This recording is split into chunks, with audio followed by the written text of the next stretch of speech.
The night my father died, the house became silent in a way that felt unnatural, cold, almost cruel. I still remember standing beside his hospital bed, holding his hand while the heart monitor slowed down with every second.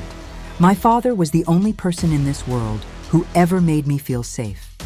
After my mother passed away when I was 13, he became everything to me, my protector, my friend, my home. And then he was gone. I thought grief would bring our family together. I was wrong. The moment we returned from the funeral, my older brother Daniel started acting differently. His wife, Vanessa, whispered things into his ear while staring at me like I was some unwanted stranger. "You've stayed here long." "Enough," she said coldly while removing her black funeral gloves. "Dad's gone now. Things need to change." I stared at her, confused. "What are you talking about?" Daniel avoided my eyes. "That means," Vanessa continued, "this house belongs to family now." The words hit me harder than the funeral itself. "I am family," I whispered. But she laughed softly. "No, Emily, you were just Dad's favorite responsibility." That sentence shattered something inside me. I looked at my brother, waiting for him to defend me, to tell her she'd gone too far. But instead, he sighed heavily and rubbed his forehead. "You know Dad spent a lot on your college and medical bills," he muttered. "It's time you learned to survive on your own." My chest tightened. Just 6 months earlier, I had survived a terrible car accident. I was still recovering physically and emotionally. My father had cared for me every single day without complaint. But now, suddenly, I was being treated like a burden. That night, they changed the locks to my father's office and started discussing assets. At the dinner table, while his framed funeral photo still stood beside them, I felt sick. 3 days later, Daniel handed me an envelope. Inside was $500 and a bus ticket to Chicago. "You need to leave by tomorrow morning," he said without emotion. I couldn't breathe.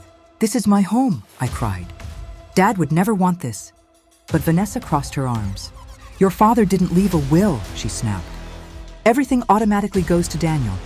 That was the moment my entire world collapsed. The next morning, I packed my clothes into 2 old suitcases while they watched from downstairs, like security guards waiting for a trespasser to leave. As I reached the front door, I turned back one last time. Every memory of my childhood lived inside those walls. Christmas mornings, birthday cakes, late-night talks with my father in the kitchen after my nightmares. And now, I was being erased from it all like I never existed. But what I didn't know that day was that my father had been hiding a secret, powerful enough to destroy every lie they built against me. And within weeks, the same family that threw me out would beg me for mercy.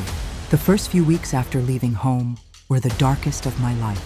I rented a tiny room above an old laundromat in Chicago. The ceiling leaked whenever it rained, and the radiator barely worked. At night, I cried quietly into my pillow because grief felt heavier when you had nobody left to hold you together.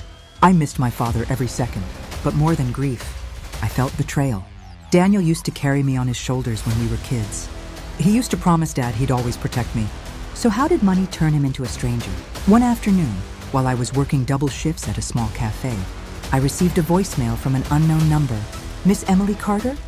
An older man asked politely. "This is Attorney Michael Bennett. I handled your father's legal affairs. I need to meet with you immediately regarding a confidential matter." My heart started racing. I almost ignored it, thinking it was some scam. But something deep inside me whispered that my father was still trying to reach me somehow. The next day, I went to the lawyer's office. The moment I sat down, the elderly attorney adjusted his glasses and looked at me carefully. "Your father loved you very much," he said softly. Tears instantly filled my eyes. Then he opened a thick folder and slid a document across the desk. At the top were the words, "Last Will and Testament of Robert Carter." I froze. "What is this?" "Your father created this will 8 months ago," the lawyer explained. He specifically instructed me to wait until after the funeral before revealing it. My hands trembled as I read, and then everything changed. My father had left 70% of his estate to me. The house, his business shares, his savings, everything.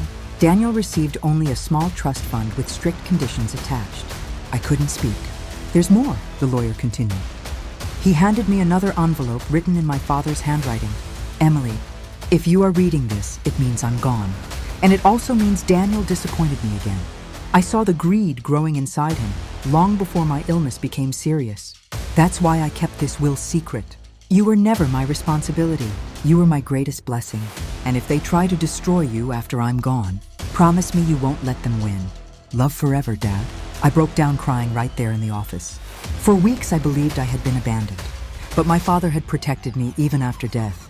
Then the lawyer revealed the final shock. Your brother and sister-in-law illegally transferred money from your father's accounts. After his passing, he said grimly, we've already begun a legal investigation. My sadness slowly transformed into something else. For the first time since the funeral, I stopped feeling powerless. A week later, Daniel received court papers ordering him to appear before a judge. And suddenly, the brother who ignored my tears started calling nonstop. Emily, please answer, his voicemails begged. There's been a misunderstanding. But I remembered every cold look, every cruel word, every moment they watched me leave with nowhere to go. So I stayed silent. Then came the final betrayal. Vanessa publicly posted online that I had manipulated our dying father into changing the will. Friends and relatives started messaging me with accusations. For one painful moment, I almost gave up, until I discovered my father had recorded a private video message shortly before his death. And in that recording, he exposed everything. The courtroom was completely silent the day the video played. Daniel sat across from me, pale and nervous, while Vanessa kept pretending to cry for sympathy. But the moment my father appeared on screen, everything changed. He looked weak from illness, but his voice remained calm and strong. If you're watching this, he began, it means my children are fighting after my death. And if Daniel is challenging Emily's inheritance, then sadly I was right about him. The room became still. My father continued. Emily cared for me every single day while I was sick. She never asked for money, never asked for reward, but Daniel only visited when he needed something. Daniel lowered his head immediately.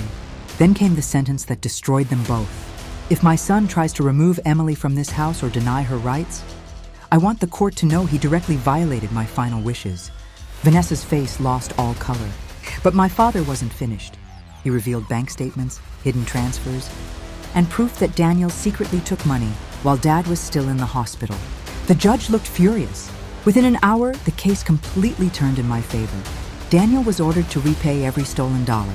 Vanessa's name became tied to financial fraud investigations, and the house, the same house they threw me out of, legally belonged to me. But strangely, winning didn't feel the way I imagined, because revenge doesn't erase pain.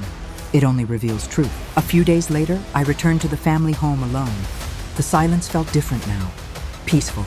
I walked into my father's office for the first time since his death and found his favorite chair beside the window. And for the first time in months, I smiled. Not because I defeated my brother, but because my father never stopped believing in me.